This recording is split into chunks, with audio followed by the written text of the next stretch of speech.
Yeah, there are two more.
Good evening.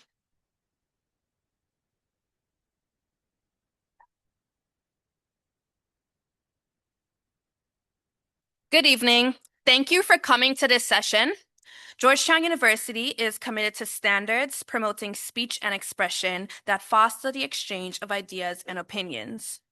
While it is recognized that the audience members may not share the same views as the speaker, it is expected that everyone in attendance at this event will respect the right of the speaker and the organizing event host to share their perspectives and ideas and not cause a disruption to the event's activities. Later in the event, there will be a question and answer session, during which you may ask questions. Please be sure to phrase your comments in the form of a question. In the interest of time, we ask that each person be concise and only ask one question.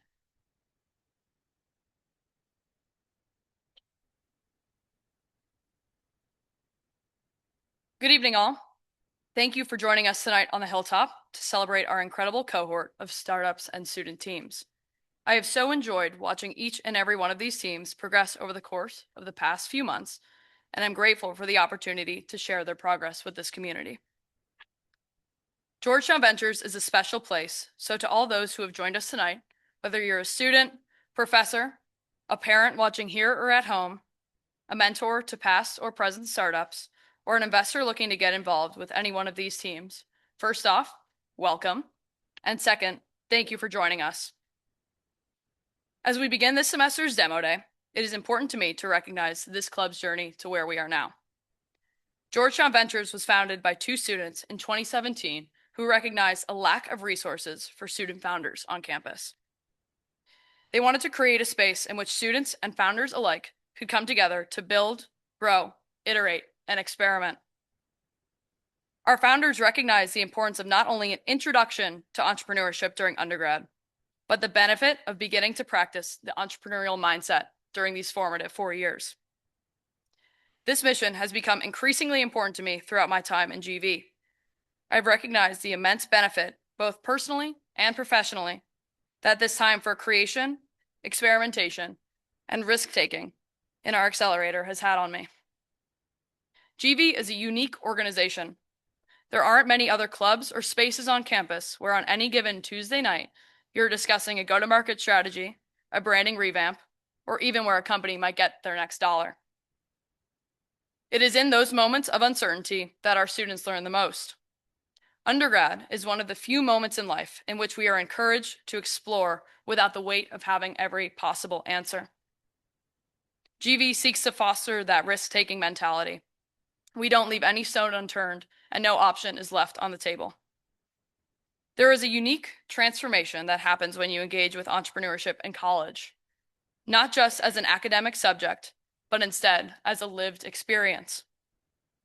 When our undergrads work with a startup, as a founder or consultant, they are suddenly operating in a world that demands more from you than a classroom ever could.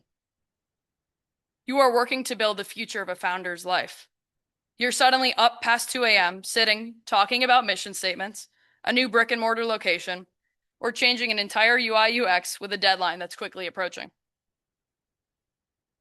It is then that the learning happens. You're expected to think creatively in real time, take more initiative than a founder is asking of you, and to be accountable for outcomes that truly, truly matter. And that is the magic of GV. GV is not theory, a classroom discussion, or a practice simulation. It is real life, repeated for 10 fast-moving weeks. I watch as our students quickly grow into confident professionals, guiding first-time founders through a whole new world. I see our founders gaining confidence, experience, and truly leaning in to what it means to be a GV startup. By the end of our accelerator, our students and founders alike have a much clearer idea of who they are, how they work, and the power of quick iteration. In a world at Georgetown where there is a heavy emphasis on the true avoidance of risk, a steady job, often with a wonderful paycheck, and a safe post-grad experience, each and every year I see our students lean into the risk. Professionally, they're set up for just about everything: finance, product, policy, tech, nonprofits, or better yet, building their own startup. In every exit, They will have practiced exactly what it means to operate in ambiguity, how to make decisions without a roadmap, and how to build with purpose. Better yet, we are shaped personally by this work and this mission. It teaches resilience. It shows you how to work with founders you love but might disagree with. The best learning happens in those moments of disagreement. Those moments require true trust and real collaboration. Most importantly, our students walk away with a sense of ownership. GV offers a launchpad for both founders and students to wherever life may take them. GV is so special because it doesn't just support startups, it is a startup. Built and run by undergrads, GV has scaled before my eyes from a small accelerator into a fully fledged 501c3 that has worked with over 118 now, startups who have collectively raised over $65 million in venture capital funding. My first semester in GV, my freshman spring, this club had 45 members total, including a 10-person executive board. Our mission and journey was just beginning. I have watched and tried to aid our navigation of this crazy journey for the past 3 years. In that time, our organization has taken its true shape. I could not be more proud of where we are, who we are, and the work that we do. This organization fundamentally changed me. As a professional, I like to think I'm more confident, more developed, and have a strong head on my shoulders. As a person, I'm more committed than ever to mission-driven work, to the practice and importance of the entrepreneurial mindset, and incredibly grateful to have played a small hand in the development of this community that I love so much. I would be remiss not to thank our exceptional founders who have continued to raise the bar week in and week out for our students. These founders are all the way bought into our community and to our students and choose to invest their time, energy, and trust into this model of accelerator. For that and much more, I am grateful. To our students, it takes an incredible effort throughout the semester to make this organization run as efficiently as it does. I'd love to take some time to thank our consultants, our project managers, and the entire board for the time they have dedicated to making each and every day within GV a special one.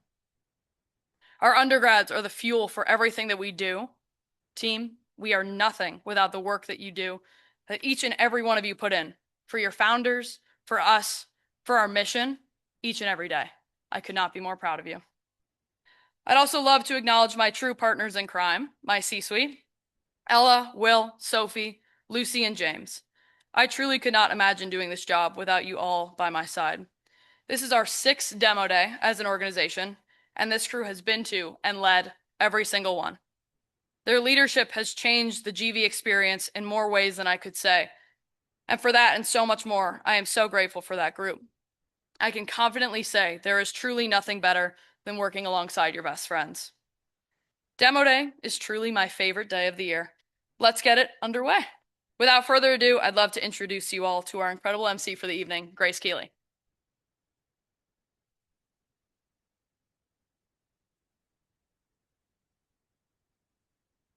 Thank you so much, Kendall, both for those inspiring words and for all that you've done for this community. Honestly, it feels like just yesterday that I was sitting across from you in Lao being absolutely grilled with interview questions just to get into this club, but now I'm the one who gets to kick you off stage if you go over on your speech. How the tables turn. Hello, everyone. My name is Grace Keeley, and I have the honor of being your MC tonight. I am so beyond excited to see this room be filled with founders, friends, family, and in typical Georgetown fashion, those who heard there'd be a little free food. Now, I wouldn't be your MC if I didn't give you a proper rundown of the evening and who we are at Georgetown Ventures. For anyone joining for the first time, welcome. Georgetown Ventures is Georgetown's fully student-run startup accelerator, a 10-week program designed to help founders turn ambitious ideas into real, scalable companies. Since our founding in 2017, GV has supported over 110 startups, helping founders collectively raise over $65 million, providing teams with over 150 hours of consulting work each semester and more than 70 student consultants across consulting, creative, and tech. Tonight, you'll hear the pitches from each of the startups in our accelerator. Teams that have spent the semester refining their ideas, building their products, interviewing peers, pivoting, unpivoting, and doing everything in between. At the end of the evening, you will have the opportunity to vote in the People's Choice Awards. So listen in and settle up. We have an amazing lineup tonight. I'm so beyond grateful that all of you are here to support Georgetown Ventures and our founders. Now, to start us off, we're diving into the world of making parenting actually manageable. You may recognize this startup from earlier demo days, so we thought it was only fair that our two-time founder, Andres Garcia, with Good on Baby, kicked us off. Good on Baby is a premium e-commerce store and curation platform that helps parents find high-quality, sustainable baby, toddler, and maternity essentials, matched to real developmental stages. Please welcome our founder, Andres Garcia, and his project manager, Will Carragher, with Good on Baby.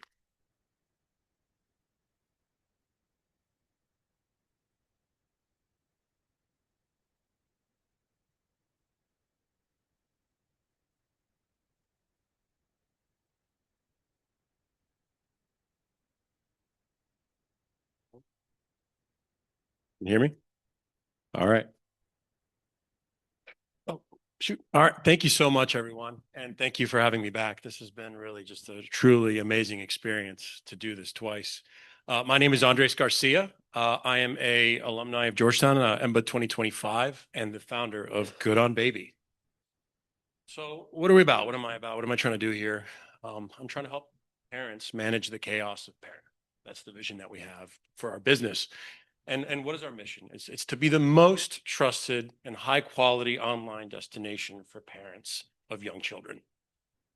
Let me tell you a little bit about my story. This is my son a few weeks after he was born. This was a moment that completely freaked me out. And my wife too. You're a parent of a newborn, you don't know anything at all.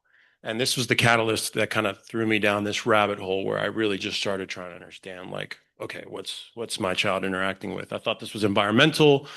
I was, was it the air? Was it the clothes? Was it the food? It ended up being baby acne, but it just really threw me into things very rapidly. And I just started looking at everything. And I started looking at the industry. And I started looking here and around the world. Fast forward 5 years, I have 4 children. That's my baby daughter, Paloma. She was just born over 2 weeks ago. And my experience here now is not just trying to figure out what happens over here. It's just, how do I manage all of these people who need stuff constantly, and it's constantly changing, et cetera. So what's the problem? I call it the fog of parenthood, the tyranny of choice. As a parent, you are constantly making choices for them that you may not even make for yourself, but you're making choices on what they need, what they eat, how you want to raise them, et cetera. And there is so much consumption, not out of want, out of necessity. These kids aren't all the same. You think you can reuse stuff. You can in some instances, but you're just constantly changing the things that you need. And you don't really know what they need. I mean, I have a 5-year-old now, and I have a baby girl. I don't even know what she needs. It feels like I'm starting from zero. And then also just product quality. You'll buy something, you'll spend $30. It breaks 5 minutes later. You're like, okay, you'll buy something else. It costs $20. They're playing with it, years later. So you have that. You have a highly fragmented industry. There's small businesses and big businesses that you're consuming from at all times. And honestly, if you're a parent, you're tired. You're doing this all at the end. So lack of time is a big thing. So what's our solution to this? And it's parenthood as a service. A very simple one destination for parents where they can have a very simplified shopping experience, where they have continuous guiding and planning for the things that they need for the family, and very customized curation for every single child in your family.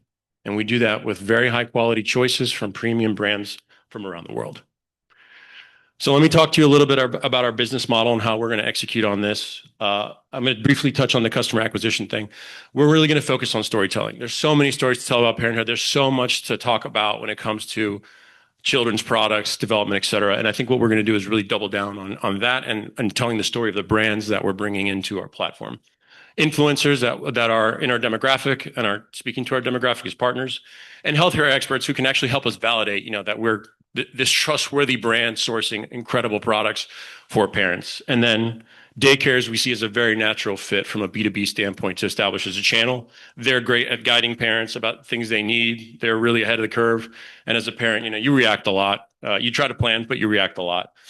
And so we have 2 things, right? Our first phase is an online retail store, right? And that we're premium products. We're going to have Very well thought out layout for how we're going to roll out categories for parents. And ideally what we do here is that they come back and return at different stages. But where we really have our secret sauce here is our curation platform. And this is where we allow parents to kind of come in and create a profile for every single child in their family. And what we help do is model out everything you're going to need from the moment you find out you're pregnant out to 6 years old at every stage, every milestone, and every moment.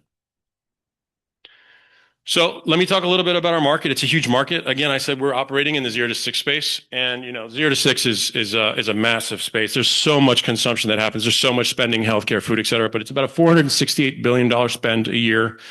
We want to focus on the clothing and miscellaneous expenses piece of that pie, which amounts to about $61 billion. And where we really, really want to focus is just the top 20% of the households, which accounts to about 65% of all consumption in the United States.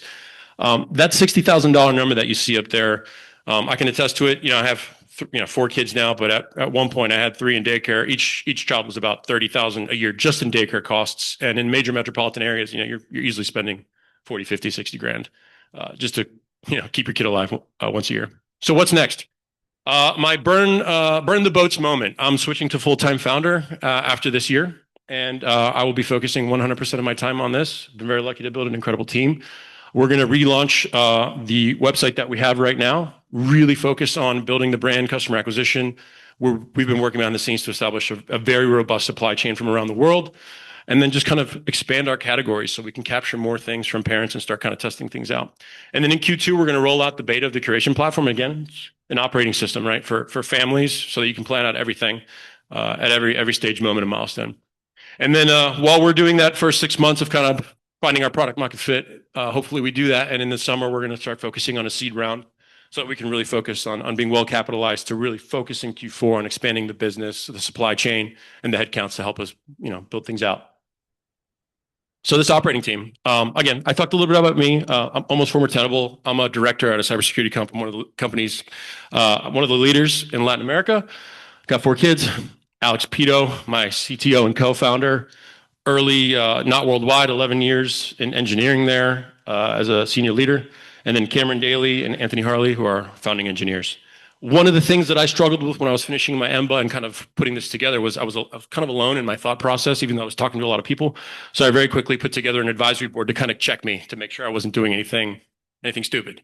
So I've been really lucky to connect with some incredible people who are honestly working with us all the time to make sure that we're building in the right direction. Rachel Hopkins, she's the director of merchandising at Etsy.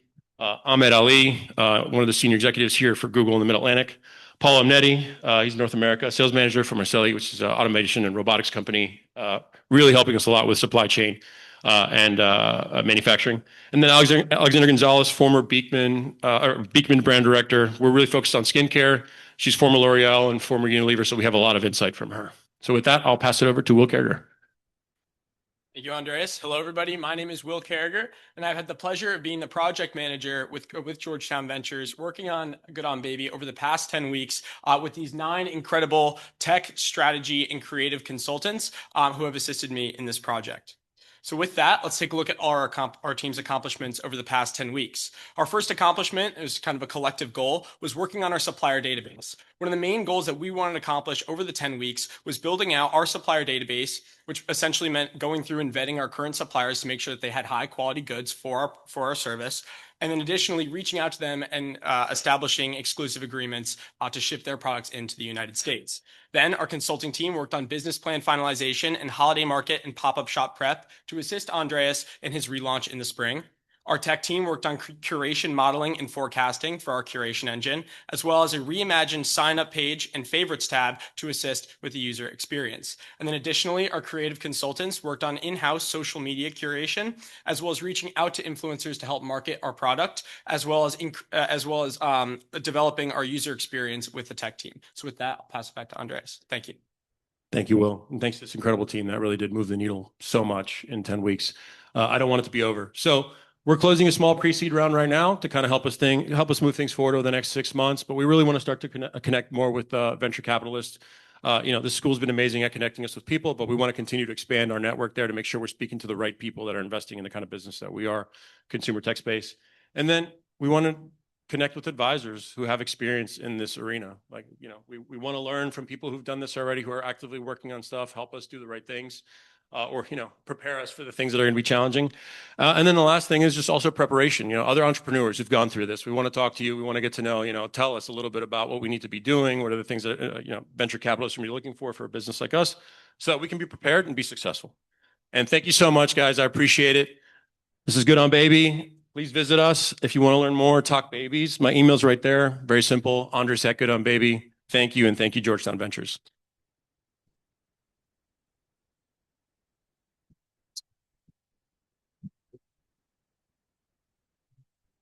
Thank you.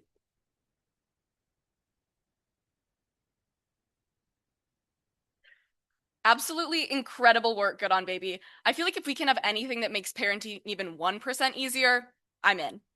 Now, our next startup is tackling a huge sustainability problem. All those takeout containers we order and then immediately throw away. To Go Green, founded by brothers Harrison and Kevin Kay, replaces single-use containers with durable, trackable, reusable ones, helping restaurants cut costs and helping all of us cut waste. It's better for the planet, better for businesses, and better for all of us who order delivery just a little bit too often. Please join me in welcoming the Kay brothers and their project manager, Francesca Rodriguez, to the stage.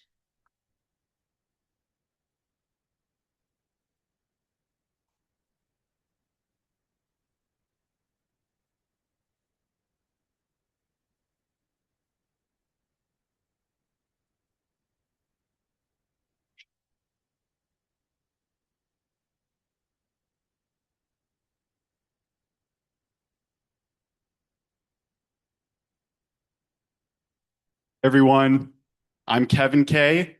This is my brother Harrison, and we're the co-founders of To Go Green, takeout and delivery without the waste.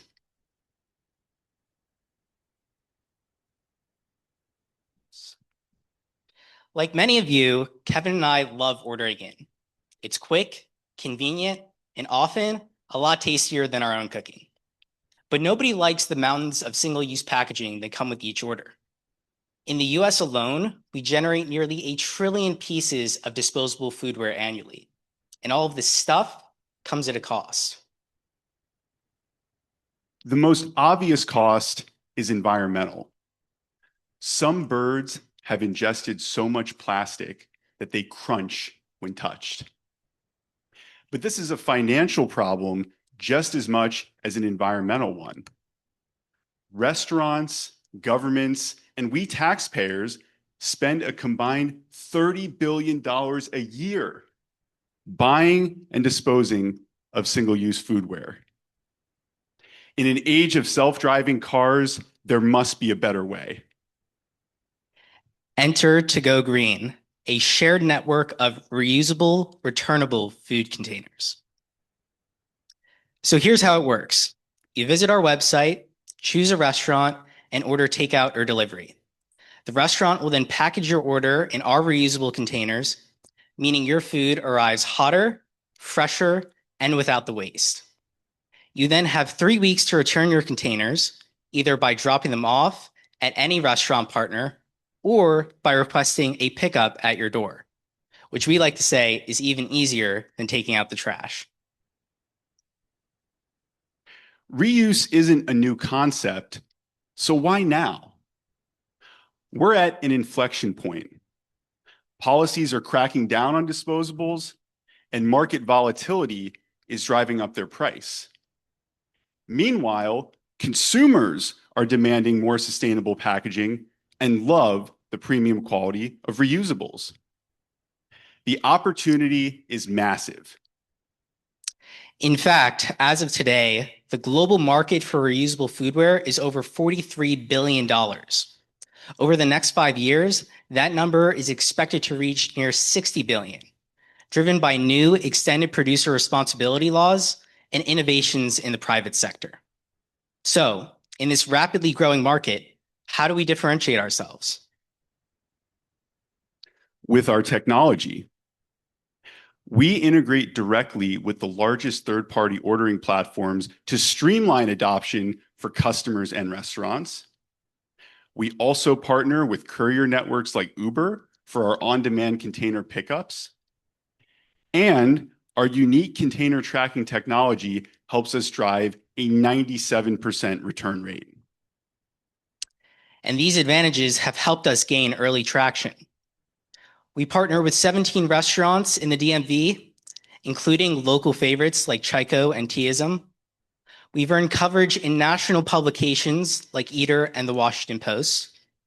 And with the help of our GV team, we're building an integration with Uber Eats to make our solution mainstream. So who are we? Well, as mentioned earlier, I'm Harrison, our technical and sales lead. I co-founded To Go Green straight out of high school. So for those of you locals who recognize Whitman's logo, I apologize for reopening any old wounds. And I'm Kevin, our operations and legal lead. I'm a Cornell and Georgetown Law alum. Go Hoyas. I also have 22 years of experience managing the torment of a younger brother. Guilty as charged. Well, without further ado, I'll pass it over to Francesca, our project manager, to introduce the GV team and what they've been working on with us this semester. Hi, everyone. My name is Francesca, and I'm the PM for To Go Green on the GV side. I'm super excited to be up here talking with all of you about the fantastic work that our analysts have been doing this semester. So thanks again to Kevin, Harrison, and the whole GV team for making it such a great one. On the consulting front, we've been focusing a lot on outreach. So ahead of To Go Green's big integration, Reese, Levi, and Alana have been getting their name out there as much as possible. We've worked on partnerships with influencers in the DMV, outreach and research for scaling, and with WUSA 9 on getting To Go Green on the news. So check us out. On the creative side, Carmen and Chanel have been focusing on the company's rebrand, ideating and constructing logos, and creating content for social media that reflects the brand's modernness, clean aesthetic, and environmental mission. Finally, our tech team has been helping build To Go Green's new infrastructure for its upcoming Uber Eats integration. Tony and Nottingham have been working on the UX and adding new functionalities to Go Green's existing administrative platform. It's been such a pleasure to work on To Go Green this semester. Our consultants have learned a lot, and we are incredibly excited to watch the company's growth. So with that, I'll pass it back to Harrison and Kevin. Thank you, Francesca. So we are ready to grow, and your help could go a long way. If you know early stage investors or restaurateurs, we'd love an introduction. In fact, I believe we have one in the audience who will be speaking to you all a little later. And next time you're craving takeout, order with To Go Green to enjoy the taste without the waste. If you want to reach us or follow us along our journey, here's all of our information. Thank you all so much for joining us this evening, and remember to choose to reuse. Thank you.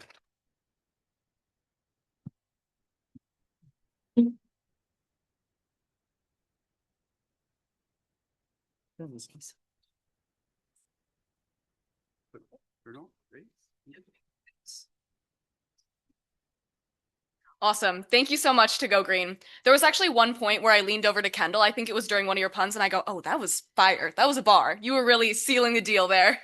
And honestly, if there's anything that can make my late night to go order feel like slightly less irresponsible, I'm 100% in.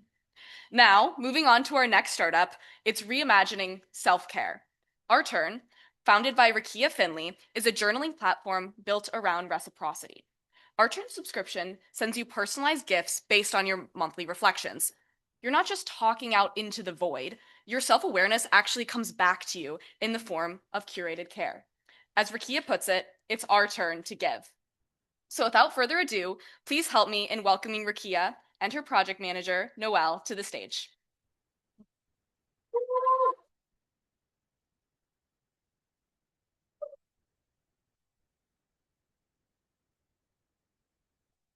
Thank you. Hello, all. How are you? Do you mean it? Awesome. Now imagine me asking you how you are resulted in you receiving a gift once you walk to your door. That's what I'd love to introduce you to. A new opportunity of self-care where we match not only you reflecting on who you are, but we also match it with something that the wellness industry is missing: reciprocity. So, right now, in wellness tools and trackers, you speak into a void. You tell it how you might feel. It may even tell you how your health is going. But rarely, and not anywhere, do we see wellness technology giving back. Right now, it is merely just analyzing. Our turn is inventing a new concept of wellness. And science is already showing us what reciprocity can do. We're showing that when we activate self-care with reciprocity, that users have more internal rumination. They feel better. It increases their behavior to actually check in with themselves. This shows us that right now in wellness tools, emotional wellness, personal gifting, and AI support is active. It actually has millions of users to date, even as an infancy opportunity. But what those users are currently doing is speaking into a void. Wellness apps simply tell you whether you're healthy or not. Gifting and e-commerce boxes are generic and don't have a personalization attached to them. And AI wellness is simply analyzing, it's not reflecting. Our turn changes that concept. Our turn meets our users exactly where they are. I missed it slide, but maybe not. We're all right. So, the current market of wellness apps is in its infancy. AI and digital wellness is growing daily. And what we see as a market opportunity for the next 3 years is a $38 billion in our commerce, 6.2 billion in existing wellness apps to date, and our gifting market continues to rise at 4.5 billion. And what we get to do is meet our customers where they already are. We've already validated that this market works, and what our infancy has already shown us is every user that currently is connected to wellness already is activated in our turn. They understand what's missing, and they're ample and ready for something new. What we see possible within our first 3 years is us activating a $23 billion market. And what we know is a serviceable market of millions of users right now that are already activated in gifting and commerce is 7 billion. And what we already know that we can do in 3 years with our marketing and our current growth is a $28 million market opportunity for us to give more to people simply checking in with themselves. And you might say, well, Rakia, there's so much saturation in the wellness market. There are, but our wellness apps aren't caring for people individually and personally. And our gifting boxes are getting kind of boring and generic. And we're not showing an active emotional connection to commerce. And our current wellness apps that are simply telling us if we're doing well don't reflect back of what we need to do better. Our turn advances that loop of wellness. And with every gift that we send every user, it's purchased through a small business. So we're advancing an ecosystem and market of care in a continuous loop, something that our competitors can't say that they do to date. Now, I get to show you a demo of our turn, but before I do, I need you to imagine an app that doesn't judge you. An app that simply is asking whether or not you had a good day or not. An app that wants to celebrate you, or even just reflect back that everything will be okay. That is our turn. You simply wake up and you tell it how you feel. It supports you with an immediate affirmation, and every month creates a curated gift just for you from a small business and ships it directly to your door with a note that reflects the sentiment.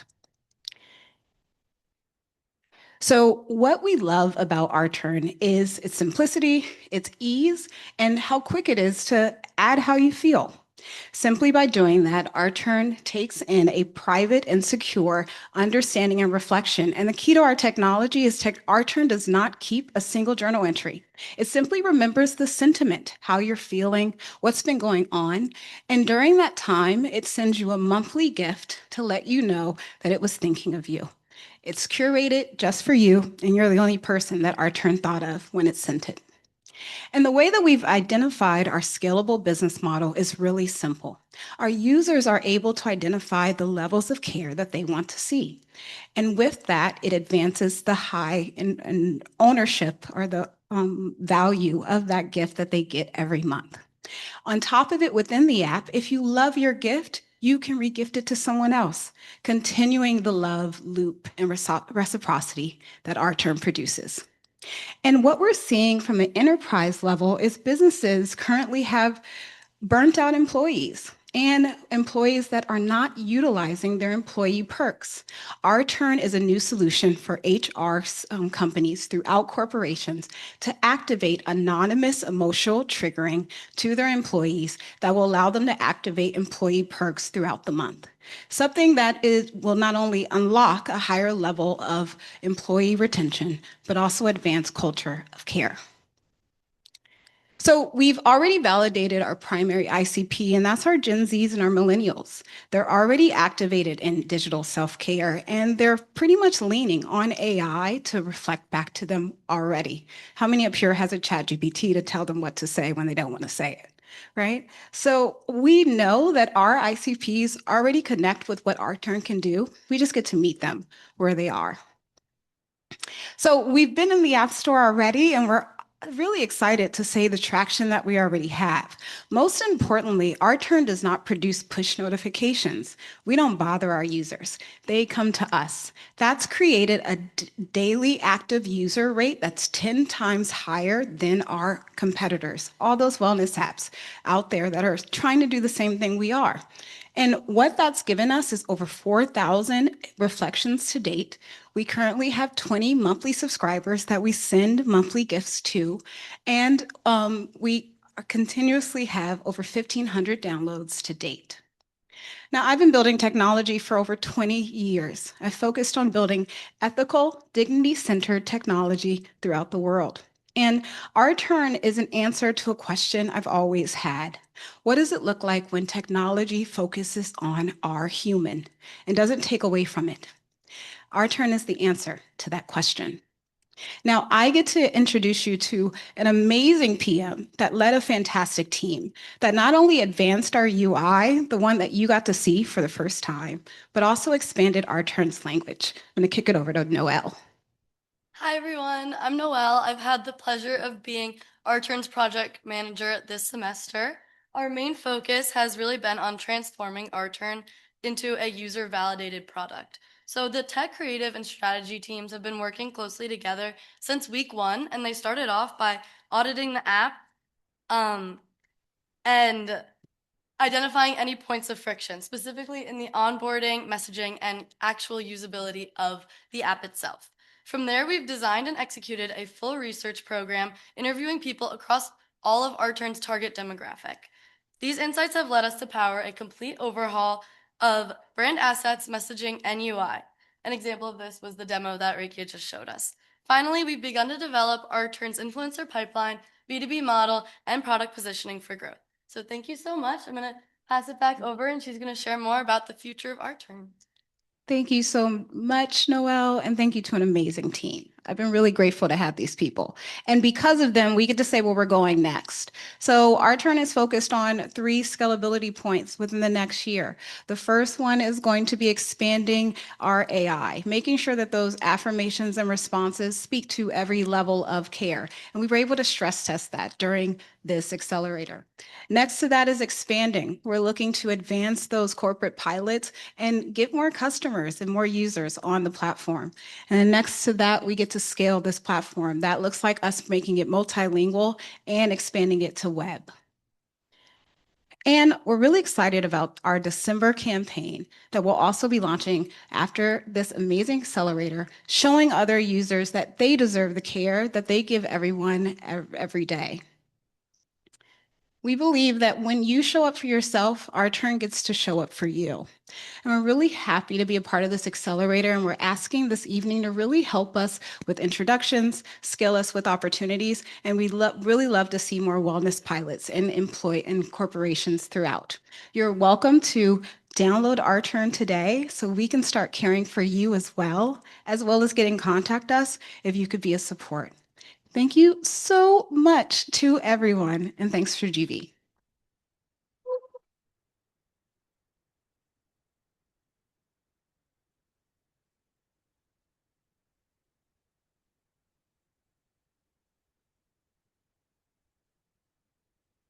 Incredible work, our turn.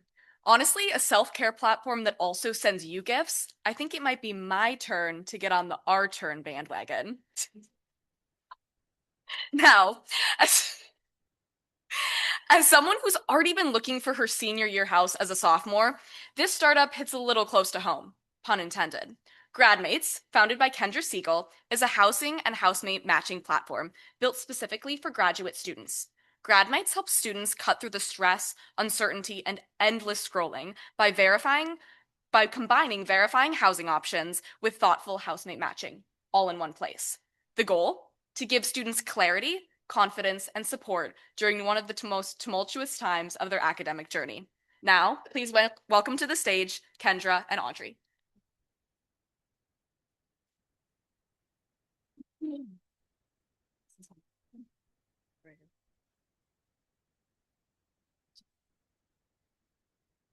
Hello. Hi, I'm Kendra Siegel, founder of GradMates.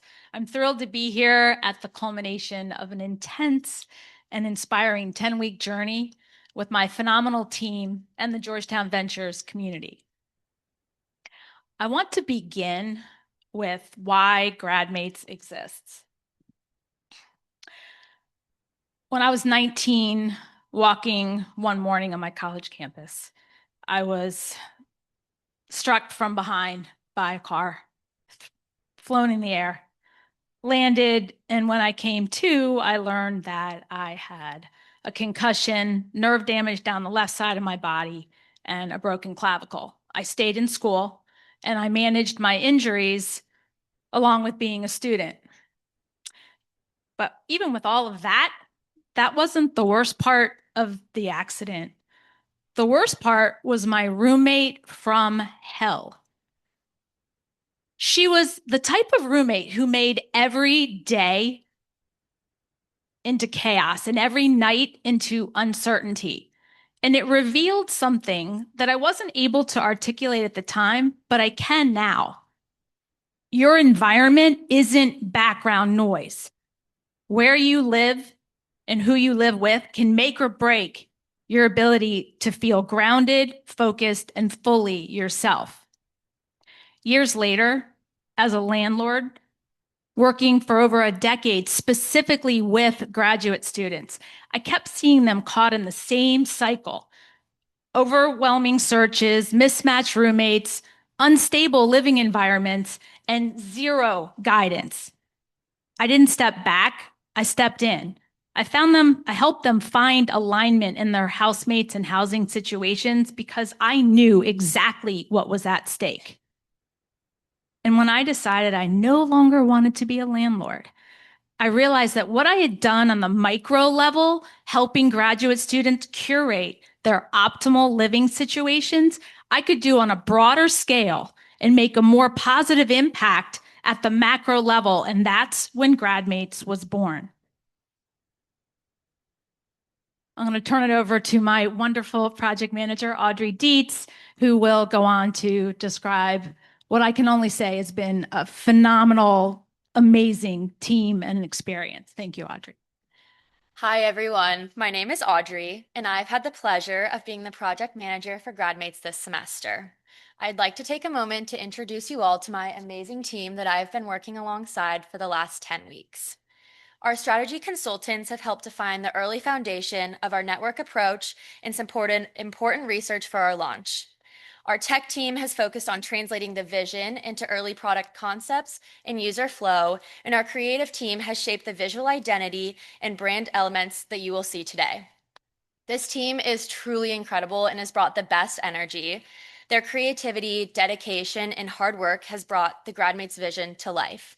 Thank you, guys, and back to you, Kendra. Thanks, Audrey. Herein lies the problem. Graduate students arrive in new cities with no reliable way to find compatible housemates and verified trusted housing. This creates gaps, which produces unnecessary stress, confusion, and safety risks. GradMates closes these gaps. Why does it matter? Where you live and who you live with shapes everything. Your sense of peace, your productivity, your ability to thrive. Current options leave a lot to be desired. Facebook Marketplace, unverified, high risk. I cannot tell you how many fraudulent fake housing posts I have seen. Craigslist should have a big red X. Do not enter. And if you enter, enter at your own risk, beyond sketch. University housing, little to no support for graduate students on an antiquated system. The solution is GradMates, one simple platform where students can find the right people and the right place. It's like a dating app, but instead of swiping for love, you're matching for compatibility where it matters most, at home. I want to tell you a story. It just happened last week. So I'm on campus here, and I ran into some graduate students, started telling them about GradMates. And one of the women loudly exclaimed, "I could have used you last year.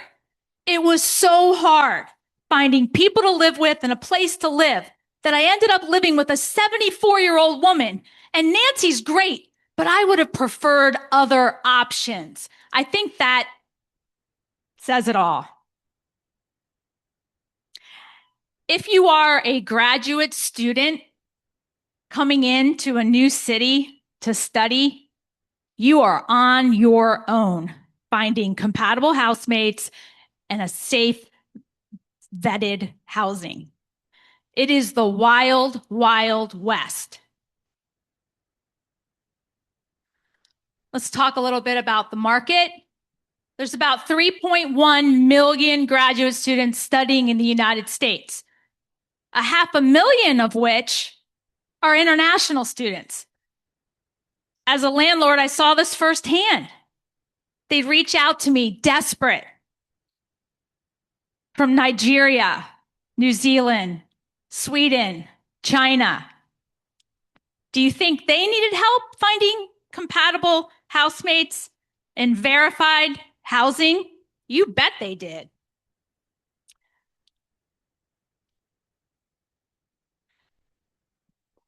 In terms of a business model, this is a really nice one.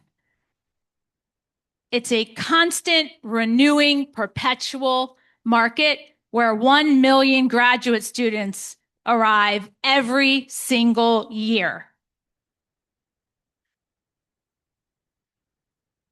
Our focus, short term, is to refine and launch here across all of Georgetown University's graduate programs, business, law, med, etc. Eventually scaling into DC University programs, Georgetown, Catholic, American, GW, Howard.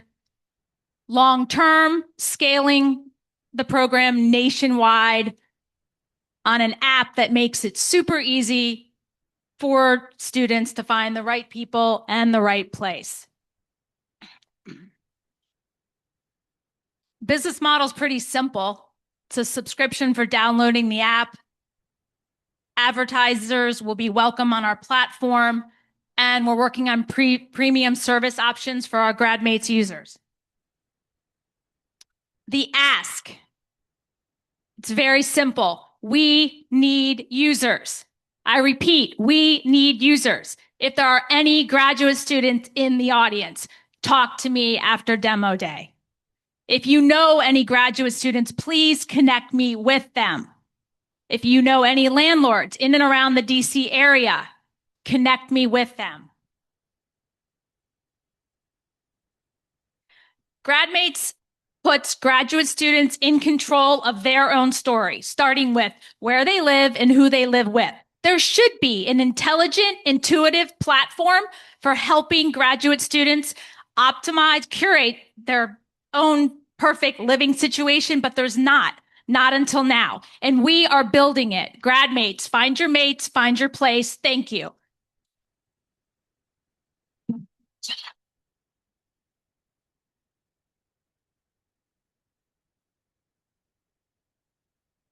Thank you so much for sharing, because honestly, finding housing should not feel like a full-time job.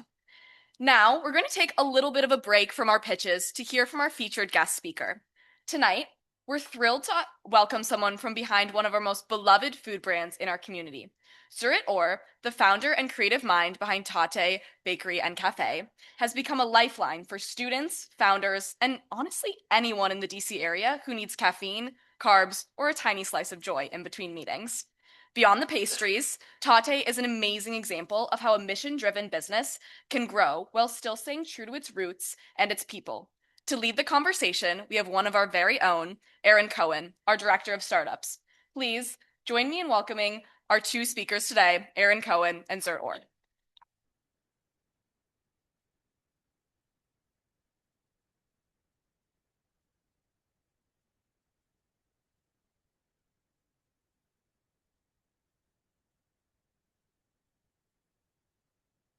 Thank you so much, Grace, and to all of our founders who have presented so far. Hi, everyone, and welcome. My name is Erin, and I'm so excited to introduce our keynote speaker for today, Surit Orr, the founder and chief creative director of Tate Bakery and Cafe, which now has nearly 50 locations across Massachusetts, the DMV, New York, and New Jersey, including, as Grace said, our beloved Georgetown Cafe that many of us frequent far too often. Surit, thank you so much for being here. Let's dive right in. What really inspired you to Tate, and what were those very first steps like? First, hi everyone. Thank you for having me. Tate started out of a real need to have a sense of home. Just for the sake of this conversation, put yourself in the mind of an immigrant, new to a new place, new language, new culture. That's where I was arriving to the United States. So I felt a desperate need to create a place, a space, something that will provide me with comfort, joy, and a real sense of home. And that was the start of Tate. That was the reason behind starting Tate. Amazing. I can totally relate to that. Can you tell us a bit about what you think is special or unique about starting a business in the food industry? Well, I don't consider myself in the food industry necessarily. When I think about food, I think about community, think about gathering, I think about experiences and joy and comfort. And I think that's what initially led me to start Tate. I think that from my experience, people who walks into any Tate have a sense of, they feel a certain feeling, and they're not necessarily just coming because they're thirsty or hungry. There is some sense of joy, a comfort, a sense of belonging as you walk into the space. Completely. I think for many of our founders here today and those that we've worked with before, deciding to go full time is a very intense decision. I'm interested, when did you know that it was time for you to take Tate and make it your whole thing? Well, it was a full time from day one for me. It was just me, and then I had one team member who helped me. I started at the farmers market for everyone who's wondering. I thought the farmers market could be a really great space where I can get immediate feedback from neighborhood, from locals, and kind of get a sense of if it's something that I can sustain over time or is just a love affair of a few months. So it was pretty immediate, full time for me, and it just never stopped since then. That's fantastic. We have an amazing Georgetown farmers market as well that I know is very beloved, and I'm sure we would have loved to see Tate there. I know for many of our founders, and I'm sure for Tate as well, some of those early challenges are really the hardest. Can you tell us about one or two of them and how you chose to navigate them? So I think the challenge of separately being a new to a country, there's a challenge of different culture, of different work mentality, and understanding how you navigate through building something of your own where you're just so new to everything around you. I think there are two main challenges beyond that is, there's a certain time where you're just too small to be able to hire really skilled people to help you grow and allow you to do what you're good at doing, but you're no longer small enough to keep playing that game of it will be okay, or promote people within that you know that they don't have the skills to do that job, and so that dance that you do can be quite dangerous, but also very, very challenging. And I think the second one is really building a team that understand what it takes to do this job and get along with the ride. It's an extremely, extremely hard ride and grind every day. Totally. I know any of our consultants have had just a single taste of what it's like to be in a startup, but we can all attest to the very hard work that it takes. Can you tell us a bit about how you remained resilient in those tough times? The honest answer is you just don't have a choice, I think. For me personally, Tate was a lifeline to have a sense of self in a new country and have a sense of home. And, I always remember why I started, and I had a vision and a mission in front of me. And there's some really, really hard days, but you just have to keep going. There was never an option for me to fail, never an option for me to stop. It was not something that this is not how I'm wired. So it was always, it's helpful to look for the long term and make the right decision and keep looking for the best people to be around you and help you along the journey. But it's really tough. Totally. I think you've touched a couple times on kind of the real underlying intimacy of the brand. And I'm interested, as Tate has scaled, how have you been able to maintain that craft and that warmth and that personality that started the company? Well, I have to say it's our team is absolutely incredible.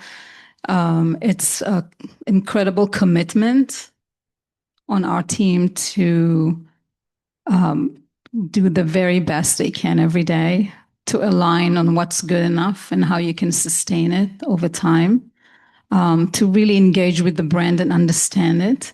On us is to train the people and protect them and give them what they need, the support they need. But it's a daily challenge from, how you bake at scale, how you develop your real estate and make sure you keep telling your story and your journey through real estate and through your people. And it's hard work every day to be exceptionally good at what you do. And our team is just exceptional. I think many of us in the audience can echo that Tate to us is extremely exceptional as well. So thank you. What advice would you give to our early stage founders in the audience and those listening online about building something really meaningful from scratch? There are so many advices, but I think first and foremost, just remember why you started. It's so hard to get lost and get drained. And when you really remember why you started, it keeps you focused, it gives you your North Star. Stay laser focused. Say no to a lot of things, even if I've said no to some incredible opportunity that I never regret saying no to because I had my vision for the brand. Stay true to who you are. Make sure what you do is super meaningful. Being successful, success without any meaning is so shallow. Make sure you're doing the right thing by your team, by your guests, your customers, but always remember why you started. It's easy to get lost. Completely. And if you could give just one life lesson from your journey that you hope students and young entrepreneurs continue to carry with them, what would it be? There are many. I'm sure many of them you already know, but I always say don't fall in love. Uh, don't fall in love with ideas. Don't fall in love with people. Don't romanticize any situation because you want them to be easy for you, and then date before you get married. Don't just sit with a VC and fall in love with the money. I was offered a lot of money and I was looking for a real partner. I can get money from the bank. It's okay. If my business is healthy, I can get it from the bank. I really needed someone that is a remarkable person, share the same values, but can also understand the job, what it takes to do this and how hard it is. And so don't fall in love, date before you get married with someone like you do in real life. And I think that's, I've done that and it's been very successful for me. So. Amazing. Thank you. That's a life lesson that I will not only take into my personal life, but hopefully one day when I become a founder myself. We now have a couple of extra minutes for some questions from the audience. I know we have a mic that's ready to go around if anyone is ready to ask. Stella, front row there. Hi. Thank you so much for being here. I loved everything you said. I was just wondering if you ever felt pressure to grow the business faster than you wanted it to grow. And if you did, how did you kind of keep it balanced with upholding the morals and like the values behind Tate? I actually never had any pressure.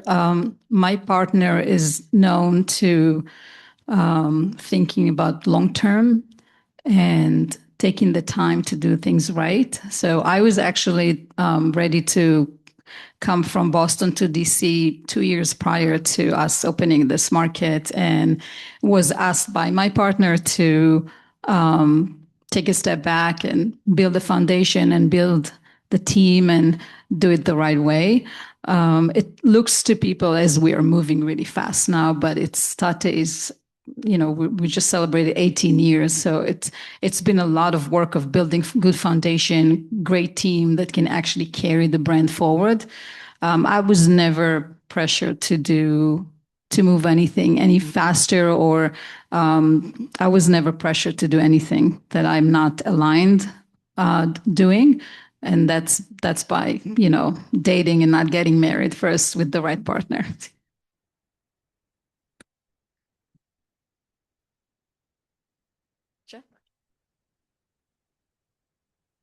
Hi, thank you so much for being here today.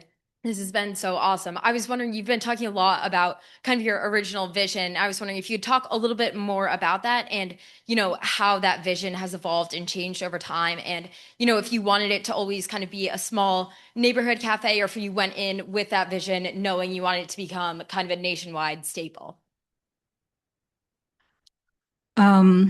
So my start was really humble. I never thought of Tate to be this very big company.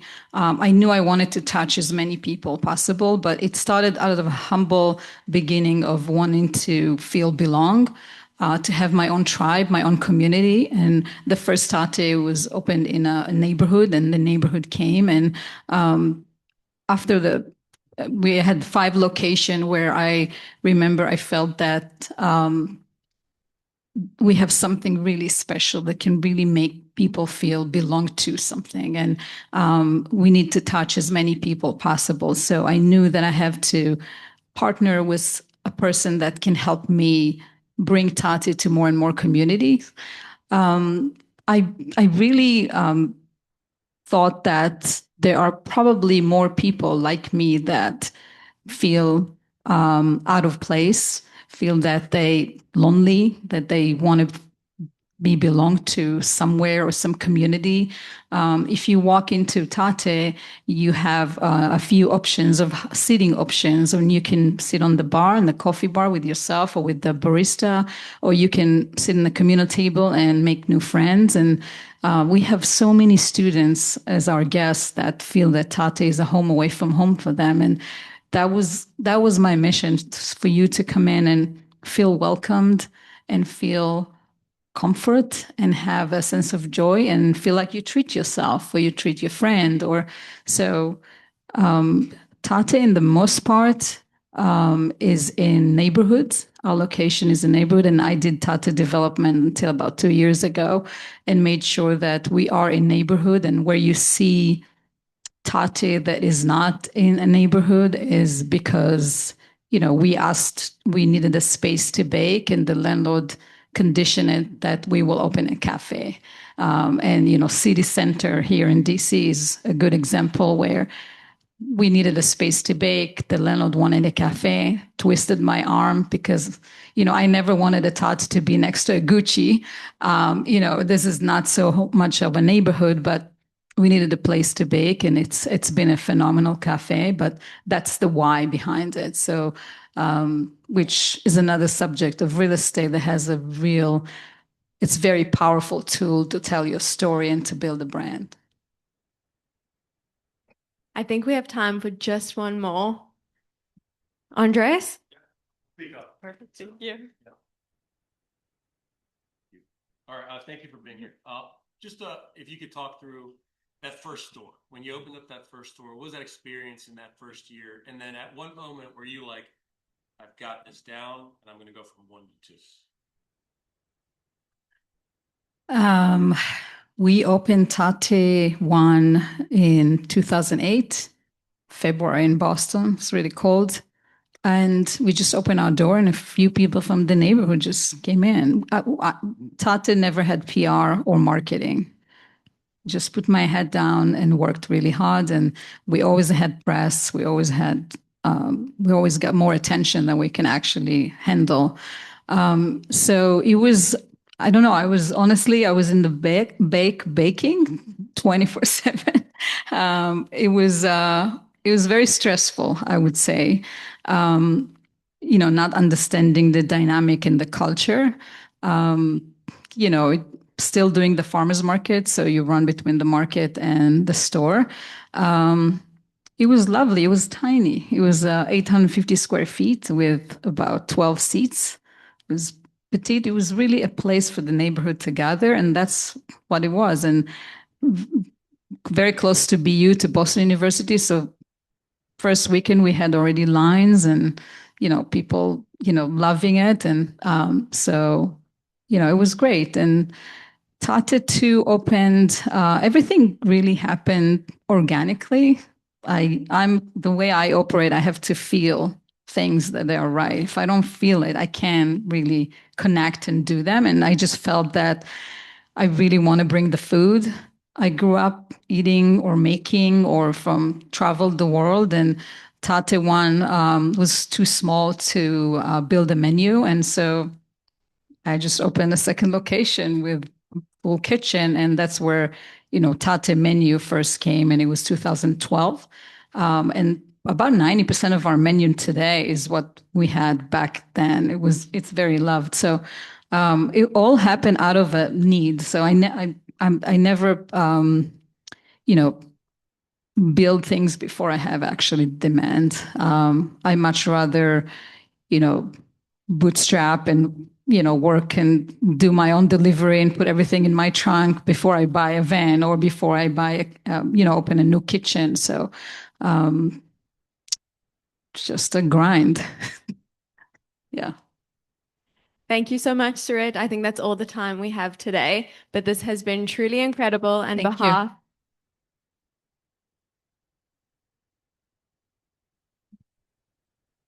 On behalf of all of Georgetown Ventures, thank you for joining us. It's been such an honor.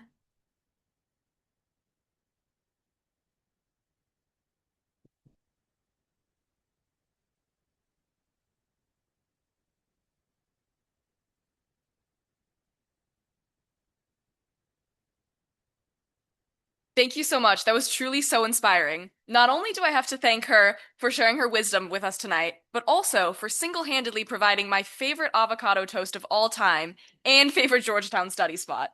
So thank you. Now, we're moving from pastries to physicians. We're back to the founders, and we're heading into healthcare.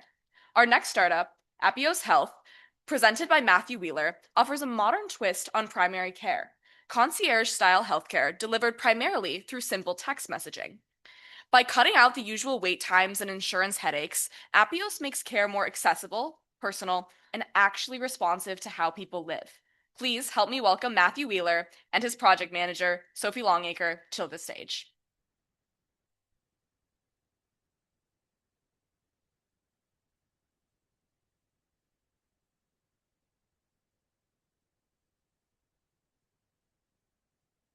Good evening, ladies and gentlemen. My name is Matthew Wheeler, and I'm very excited to be able to present Apios Health this evening.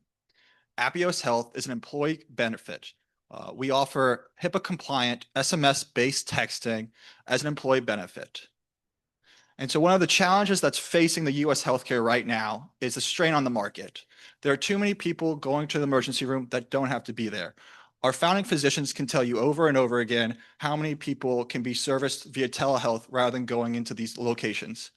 And this, as you all know, this process, you show up to the emergency room, urgent care. You wait 4 hours. They see you for 10 minutes. They give you a prescription. They let you go. There's no follow-up. It's a fragmented care. It's time-consuming, and it's excessive. And telehealth today is trying to solve that, but there are still gaps. You don't have the same designated doctor. A lot of times there's very low adoption rates, and they don't act as a liaison to help you where you need to go. And Apios is trying to fill those gaps. And what we have found is that early adoption is key. So when you text Apios, you're introduced to our doctor immediately. You can build a rapport. You can ask them any question, and they can also help streamline care. So when your family wants to know where to go, they can tell you where to go, what care you need to get. As well as we break down the barriers to complicated technology. So there's no app, there's no appointment, there's no password. Who remembers their telehealth password? I don't. And so what we're trying to do is eliminate all these barriers and complexities so you can get the care that you need immediately. And so, like we were told, we're a HIPAA-compliant SMS-based texting program where we can offer virtual concierge care. Ask us any question. There's no wait time. There's no appointment. And right now, I'd like you guys to take out your phones. We're offering Apios Health for 3 months for free for everyone in the audience and online. So text Apios GV, take a photo, and our doctors are waiting by to talk and answer any of your questions right now.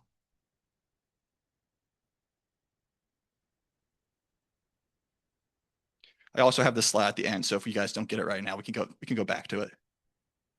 So I've already talked a little bit about the differentiators between our other telehealth options. We don't have an app. It's all SMS. There is no appointment needed. There is no copay. We have follow-up until we're resolved. And one I like to say, I use Apios personally. I like to share a personal anecdote where I needed a dermatology appointment. I was told I needed to wait 6 months. Using Apios, I was able to get an appointment in 2 weeks and get my concerns answered quickly. So with the Apios difference, we're able to treat all of these illnesses. Anything that you would go to urgent care for, we can treat through SMS-based texting. We also offer video and phone calls if needed, but most people just like to use the SMS-based texting. For some real-life testimonials, one of my favorite is, I have a buddy, he went out golfing. He, like every other average golfer, hit into the woods. And so when he was looking for the ball, he was stung by a bunch of bees. And his wife wanted him to go to the emergency room, but because he had Apios, he was able to text and get all the procedures that he would gone through a normal process at the emergency room in the comfort of his own home, saving the money in time rather than going and being treated in the emergency room. And so on the table on the right, I'd like to show our ROI projection. So as an example, if you had a company with 100 employees, on an annual basis for outpatient savings, we can offer $24,000 with 32% outpatient savings. And then if you are an employer, your copay savings for your employers is $5,500 annually. Here's one of our clients. We've had them for 4 months.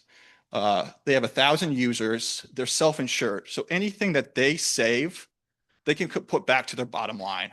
So rather than having $130,000 spent on healthcare needs, they can help improve and grow their company.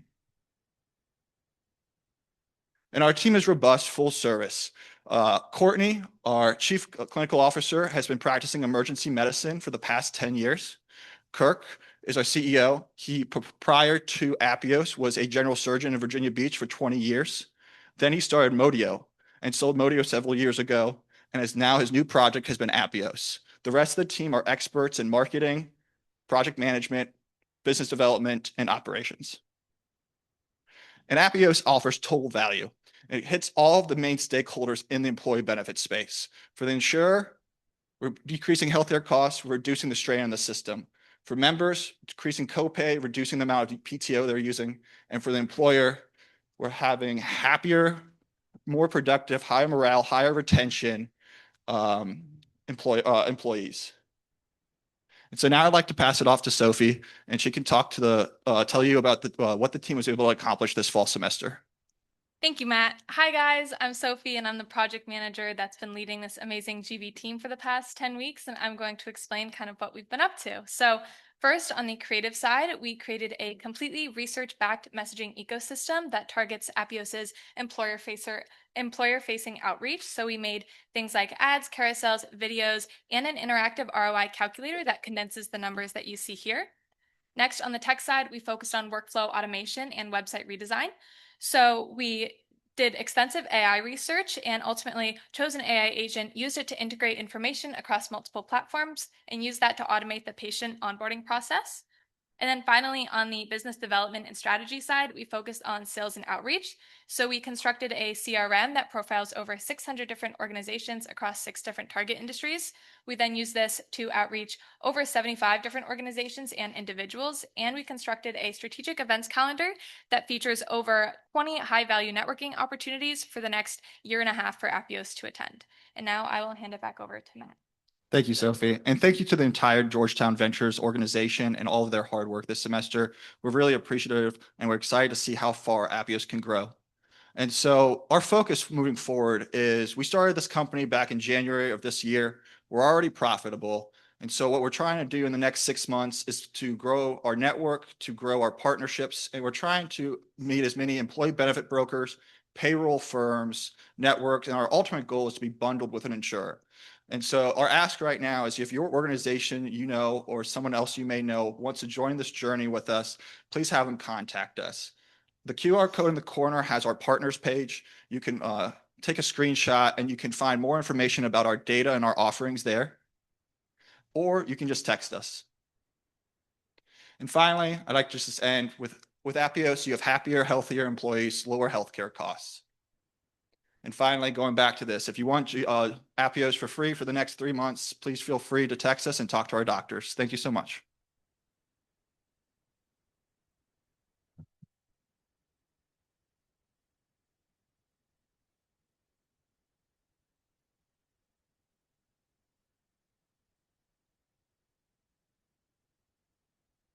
Incredible work, Appios. Thank you so much for that. As someone who spent probably hours in the Georgetown clinic just to be diagnosed with a man cold, I would have really used that. It would have saved me time, money, and a lot of humiliation. Now, if you know me, you know that I can't go too long without talking about food. So, with that being said, our next startup presentation might look a little bit different. Here at GV, we pride ourselves on openness to iteration. With that in mind, this semester we tested out a new format. We affectionately refer to it as the GV Sprint, a 5-week program to step in and aid founders in the Georgetown community who need a little lift rather than just our full 10-week accelerator. We are honored to test this out with our beloved Georgetown brand, Chaya Tacos. We are grateful to the founder of Chaya, Suzanne Simon, for putting her faith in Georgetown Ventures and helping us grow. Her 2 incredible project managers, Toby Griffin and James Boust, are here to tell you just a little bit more about that project. Please welcome the 2 of them to the stage.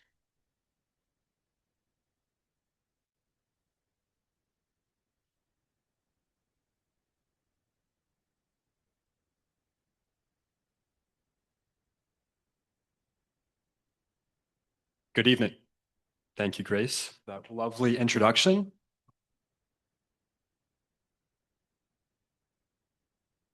If you don't already know, Chaya Tacos is a fast casual Mexican restaurant that serves exclusively vegan food made with tasty vegetables. And we had the lucky opportunity to work with them this semester. My name is James, and this is Toby, and we're both co-project managers for this semester. And we're happy to present on a very unique opportunity, and a GV first at that. In 2013, Chaya Tacos was founded by Suzanne Simon and Bettina Stern. It started out just as a small pop-up in a farmer's market, but now it's grown to be a business with about $2 million in annual revenue and over 10 million in tacos sold in the past 10 years. It's no longer just a pop-up. So, about 6 or 7 weeks ago, when Suzanne came to me and said, we need a growth strategy plan, Toby and I, the board, we all knew this wasn't an opportunity we can take down. So, we assembled a great team. There's our great team. Of course, for consulting, you have Danny, Elisa, Creative, Rory, and Kate. We couldn't have done this project without you. Thank you so much. We've had a great time these past 5 weeks, and we made some great progress for sure, and Toby is going to do a great job going over that. I would like to cap it off, and before I pass it off to Toby, and say thank you, of course, Suzanne, of course, the board, to let us do this. This is very experimentative, and it's not traditional, but it tested us. It pushed us to think differently. Usually, when you work with a startup, in my case, I've worked with 2 startups previously, you think about launching a new product just from the get-go, a brand new idea. This time, we had to focus on long-term positioning, operational growth, strategic management, totally different challenges than we've ever experienced before. So thank you. And of course, we couldn't do it without any of our great team. On that note, I would like it to pass over to Toby, and he could explain how we helped out Chaya and what other great things we got up to. Yeah, well, thank you very much, James, for your excellent presentation. It has been an absolute pleasure to work with you, which I'll probably mention a couple of times in this speech. But where James went over our fantastic team and the strengths that they each demonstrated throughout the accelerator, I will be going over the actual help and the actual work that we provided to Chaya over the course of the 5-week sprint. So firstly, our specific goal was to help Chaya evaluate its options regarding a strategic partner. Again, somewhat different to what Georgetown Ventures usually does, but we quite frankly relish the challenge. Specifically regarding value creation, long-term growth, and market positioning as well. So the first thing that we did was develop a private equity specific pitch deck, which was a new experience for many of us, but the team did a fantastic job developing it. And throughout, we focused on specifically positioning ourselves so that Chaya could speak to a variety of different strategic partners in a sort of a clear and concise manner, which I thought was extremely interesting. Next, we worked on developing targeted marketing recommendations, which again, our creative team was extremely useful in doing. Specifically, this entailed working on brand positioning for Chaya, also utilizing under-leveraged channels. For example, customer retention profiles, or ICPs, had not been specifically focused on throughout Chaya's development, and so we thought that had to change. Now, regarding, that sounded quite intense, but it was a sort of a collaborative process. So regarding competition, we also analyzed the competitive landscape for Chaya, studying both their direct competition in the fast casual food space, as well as the adjacent firms in the market that that contributed to the shaping of consumer expectations, which again was a new process because, as many of you know, Chaya is an established brand. So working on that was extremely useful. Finally, in order to sort of transform our recommendations into operational reality, we did a deep dive into their P&Ls. And interpreting these numbers gave us a good sense of their margin relative to their competitors, which was extremely healthy. And so from there, it was up to us to try and communicate that successfully to anybody who might be interested in partnering with them. So given all of that, I have to say and reiterate that this was a new experience for GV. As many of you probably notice, it's just the two project managers up here. But I want to give a big shout out to Suzanne, and her entire Chaya team, because I thought working with them was absolutely fantastic. And also, I want to give a big shout out to our own team because they were extremely flexible this term. They recognized the new challenge and they met it absolutely head on. So thank you very much, everybody. And also, I know we do not have a founder up here, but if you vote for us in the People Choice Awards, we'll be giving away some free taco gift cards. Thank you very much and have a nice evening.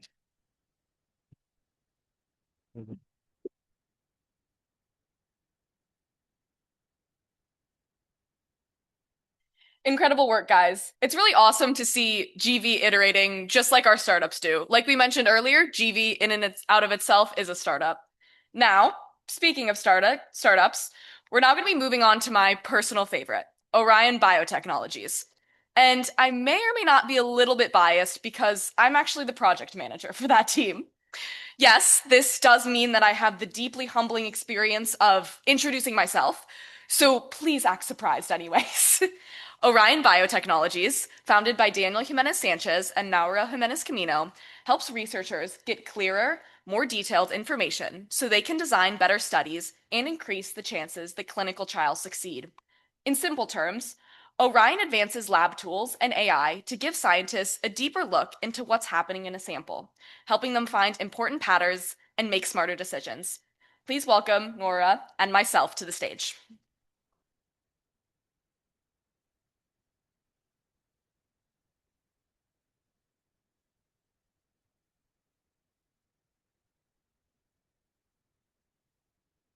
Drug trials are very expensive and very risky. From 15 drugs that enters the preclinical stage, only one will get the approval. And the reason is very simple. Without predictive biomarkers, 90% of the drugs failed. And it's not because that drug is not good enough. It's because pharma is not able to identify the patients that will respond to the treatment. In fact, annually, millions of dollars are wasted in research and development in this case. So at Orion, we have a solution, biomarkers. What are biomarkers? A simple way to understand biomarkers will be, let's imagine as a human body as a car. A car is a complex engine, and we rely on the dashboard to understand what's going on in a car. So the dashboard is going to get that complex information from the car and analyze it or basically show it in a really simple way that we can understand. So think of biomarkers in a similar way for the human body. The biomarkers are going to get all this complex information from the biology and translate that into a clear information that can be used, for example, to identify those patients that will respond to a therapy. So biomarkers are really important for clinical trials. And this is not something that I say. Data is very clear. Biomarker-driven trials are 2 to 3 more likely to succeed. However, finding those biomarkers is really complex. And more importantly, not every company has the infrastructure to do so.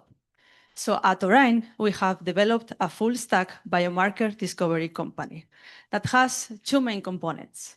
Orion Lab, where we are able to process all the biological information and generate high quality data. That is going to be the input for our AI native cloud-based platform that is called Hero. Hero is going to take all this data and discover all the biomarkers that are necessary so that the pharma can make smart decisions. The workflow is very simple and it's scalable. The user is going to upload all the information into our platform, Hero, information being images, multiomics analysis, clinical data. Hero is going to analyze all this information and discover those biomarkers that are going to tell pharma which patients are going to be responding for the treatment. This is Hero. With Hero, we can visualize data, we can count the cells, differentiate which type the cells are there, we can segment areas that are relevant, that are important, we can compare patients, we can compare cohorts, and we can even ask biologically relevant questions like how many lymphocytes are in this platform. What is important is that Hero is going to give a result that is interpretable, something that pharma is looking for. Our technology has been validated through more than 8 scientific articles, including at the Society for Immunotherapy of Cancer this year. We have collaborated with institutions like Johns Hopkins University and VMS, where our AI has been used to analyze over 300 patients' data in a real-world clinical trial. And yes, you might wonder, do we have competitors? Of course we do. PathAI and Oakins, they both have great AI models. However, they both rely on thousands of manual annotations, which makes the system really slow and very unlikely to scale. On the other hand, we have Tempus, which has a very strong infrastructure. However, they don't have the cloud-based platform. So Orion is the only company that is going to provide an end-to-end solution for biomarker discovery, from data generation to data interpretation. By combining our own AI with a cloud-based platform, we can provide to pharma the information that they need to make the smart decisions. The market that we are targeting is very strong. We are targeting spatial proteomics, which is growing really rapidly. But within this market, we are very interested in immuno-oncology and cell and gene clinical trials for 2 main reasons. Mainly because spatial proteomics is going to be crucial for those 2 markets, and this is our advantage competitive. And secondly, because both markets are the 2 fastest growing markets within the biopharma. Just to give you a number, immuno-oncology market is expected to grow at $350 billion by 2034. So what's our revenue model? We will have 3 different ways.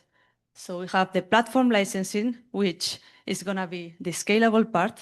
We have the lab services, which every time we get a lab client, is going to be likely to become a platform licensing client too. And third, and more importantly, we have the royalties. Every time we discover a biomarker and that biomarker enters the clinical trial, our revenue is going to be based on the drug commercialization. My name is Naroa. I'm a biological scientist with more than 10 years of experience in cancer research, and I work as a professor at Georgetown University. And my co-founder, Daniel, is the AI engineer, the owner and the creator of our AI technology. He brings more than 10 years of experience in digital pathology, and he works at Bruker Bioscience. I will pass it to Grace. Incredible. Thank you so much. So I have the absolute pleasure of introducing the collaboration between Georgetown Ventures and Orion. So our team consisted of 3 strategic consultants, 3 tech people, 3 creative, and 1 project manager, myself. So moving on, when we were thinking about how we wanted to structure this, we structured our work into a 4-segment plan, specifically by weeks. So in our first 1 to 3 weeks, we focused mostly on onboarding and introductions. Metaphorically speaking, that's seeing how the puzzle piece of Orion and all of their problems and growth that they want to have fits with the skills and interests of our consultants, tech, and creative. So once we had figured out our matching points, we then moved on to weeks 4 and 6. That was the company and branding refresh. We wanted to make sure that all of our brand assets and were up to par, and additionally, all of our website had no bugs. Once we had done all of our internal fixes, then we moved on to client acquisition. That's when we wanted to show our perfected product out to the market. Finally, our final week was focusing to get in front of all of you guys at Demo Day. That includes getting all of our slideshows up to snuff, as well as any other materials that Orion might later want to use for future investors. Although I'd love to highlight every single accomplishment of every single one of our team members, I just want to focus on the main one from each of our departments. So that being said, consulting got us a CRO to partner with. So for those who aren't very familiar with medicine, that essentially means that we can partner and give our clients that end-to-end service that we talked about earlier. Additionally, Creative created an entire new logo and brand book, giving us entirely new brand assets that are absolutely beautiful. Finally, Tech redesigned the entire website so that you can view it on any screen size, whether that be iPad, laptop, phone, you name it. And then finally, some other wins. We had some team bonding as well as we met with Google, and they looked over our slideshow to get ready for you all today. Thank you, Grace. So what are our next steps? We would like to refine our MVP model. We would like to continue working on our pilot projects. We would love to bring a business development developer lead to our team that is going to give us early access to pharma. And we are going to still continue working on those partnerships like iHisto that Grace mentioned.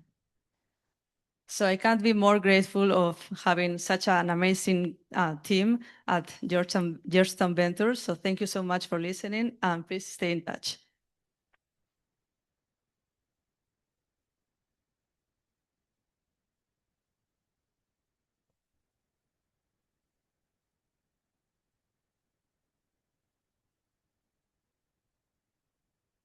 Definitely echoing that, this has been one of the best semesters that I've had, not only in GV, but also at Georgetown. Now, just in case Orion didn't absolutely max out your science and AI vocabulary for the night, don't worry, our next pitch will definitely finish the job. So please buckle up because we're heading into the world of compute futures with our next founder. Our last startup is building the financial system that helps power artificial intelligence. Right now, AI depends on something called compute. Basically, it's the raw computer power needed to run the models. However, the problem is such that the price of compute, is volatile and unclear. ByteStrike, founded by Gabe Jaffe, is fixing that. They're creating clear, standardized pricing for compute and a way for people to trade it. This builds transparency, stability, and a lot more predictability to an industry that desperately needs it. Please give me a warm welcome for Gabe Jaffe and his project manager, Christian, to the stage for our final pitch of the night.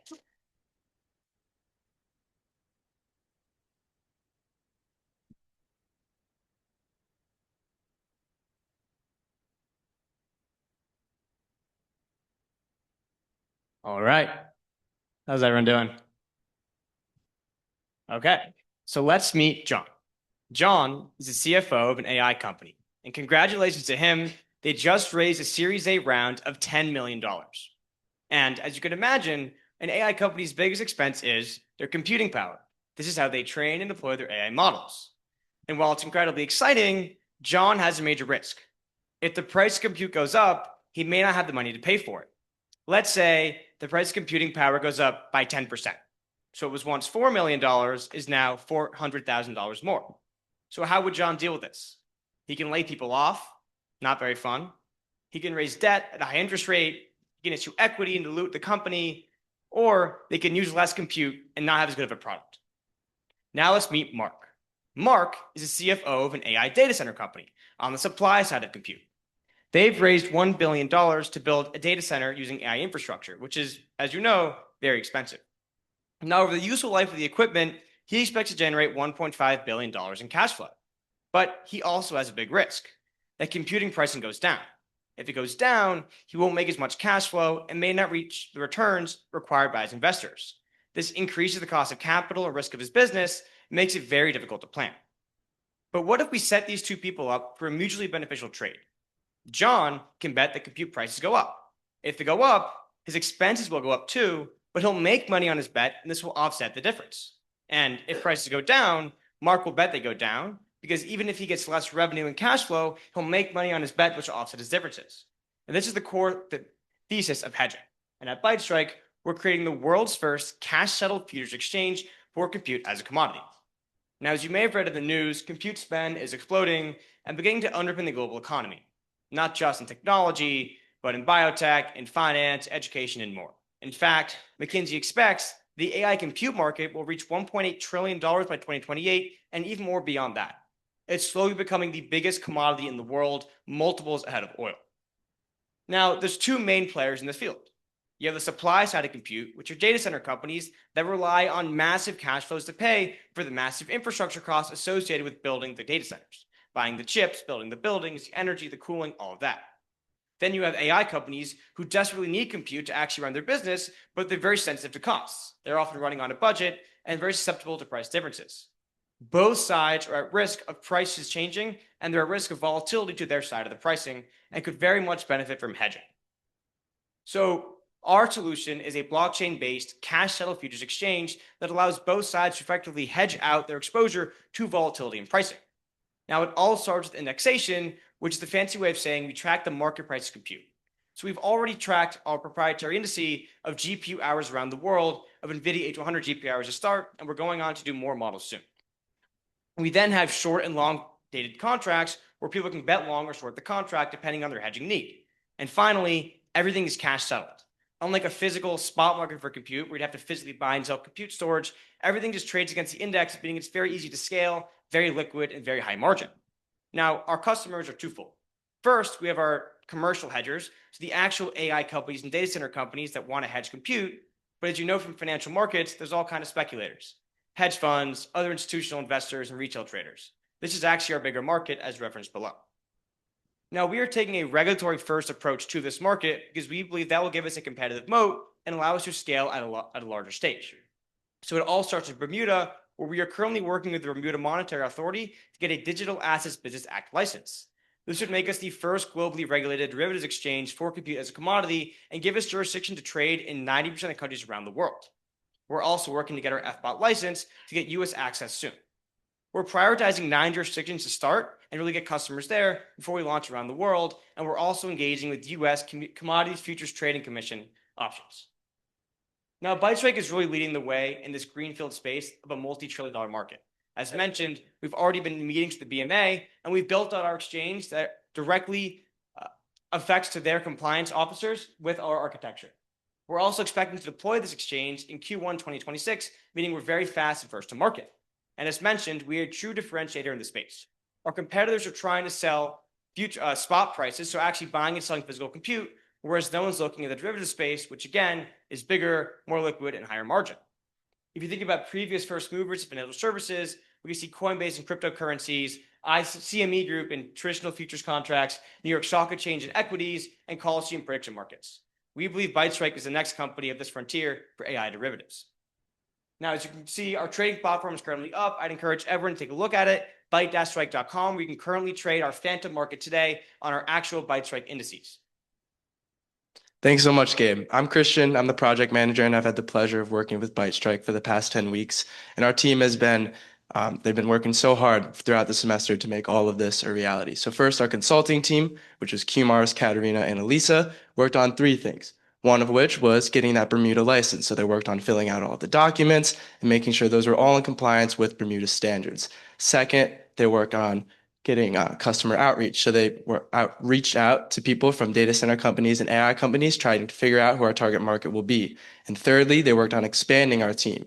So they had conversations with people in blockchain and in finance who could kind of help them expand and scale. And then our creative team, which was Ava and Caroline, worked on building out the ByteStrike brand book. So they completely changed our logo, redesigned the website, and helped design the trading platform, which you all just saw. And so they've been integral in building ByteStrike's brand and image. And then our tech team, which was Alyssa and George, helped create a ByteStrike AI agent. So using Slack and OpenAI, they created an agent that's trained off of all of ByteStrike's data and can be used by employees to, 1, answer questions, and to 2, do more mundane tasks so that they're freed up for more important work for the business. So thank you so much to all the team for your hard work this semester, and to Gabe for bringing us on for the ride. Want to echo that. Thanks, GBT, and thanks, Christian. Great job. Really helped us advance a lot this semester. So excellent job there. Now, finally, what is our ask? 3 things. Number 1, core team expansion. We're actively recruiting senior blockchain engineers to help us build a more robust system as we increase volume and trades on our platform. We're also looking to build our go-to-market strategy and are specifically looking for people that have experience in go-to-market in cryptocurrency trading, particularly perpetual futures contracts. Second, platform partnerships. We're looking to partner with companies in adjacent industries, whether it be cryptocurrencies, AI, or financial services, that may have an interest in bringing our product to their market or helping us in other ways that could be beneficial to them. And finally, with funding, we're going through a pre-seed round to pay for all the compliance required for the Bermuda license and allow us to get off the ground up and running in Q1 2026. Thanks very much.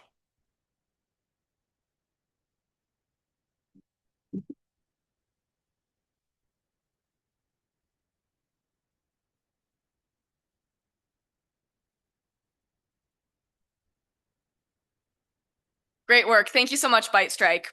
And now we've officially wrapped up all of our founders for the evening. What an incredible journey.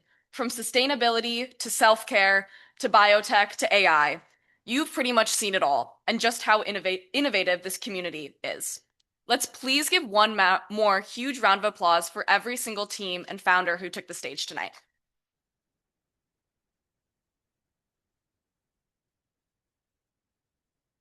Now, as we said before, it's your turn to jump in. Please scan this QR code above to vote for your favorite of the startups tonight.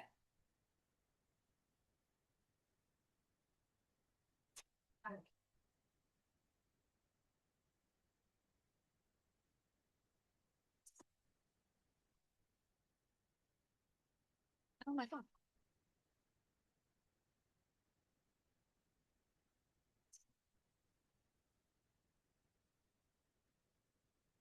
All right, I believe everyone has scanned the QR code. Keep voting away. I need us to all give Grace Keeley a huge round of applause for a wonderful job done tonight.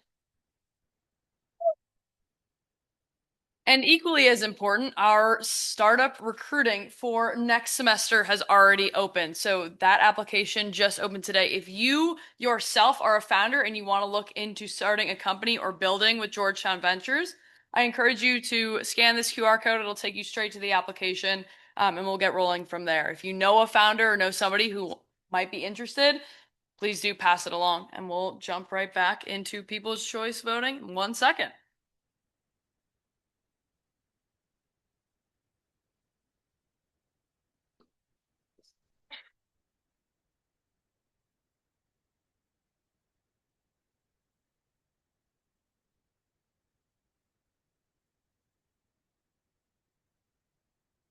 All right, everyone, the votes are in. The winner of the Fall 2025 Georgetown Ventures Demo Day, People's Choice, is Bite Strike. Congrats, Gabe.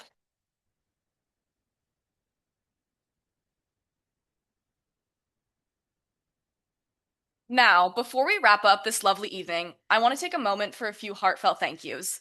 This evening wouldn't have been possible without a whole lot of people who believe in ideas, collaboration, and community. To our founders, thank you for your dedication, vulnerability, and vision. You dared to imagine, worked tirelessly, and stood on this stage tonight because you believe in what you're building. To Surit Orr, thank you for sharing your story, passion, and baked goods with us.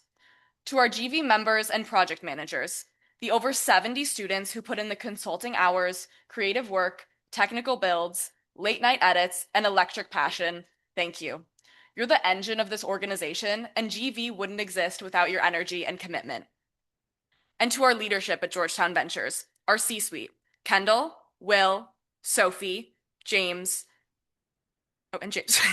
sorry, and our directors, Ria, Aaron, Stella, Morgan, Leah, David, and Sebastian.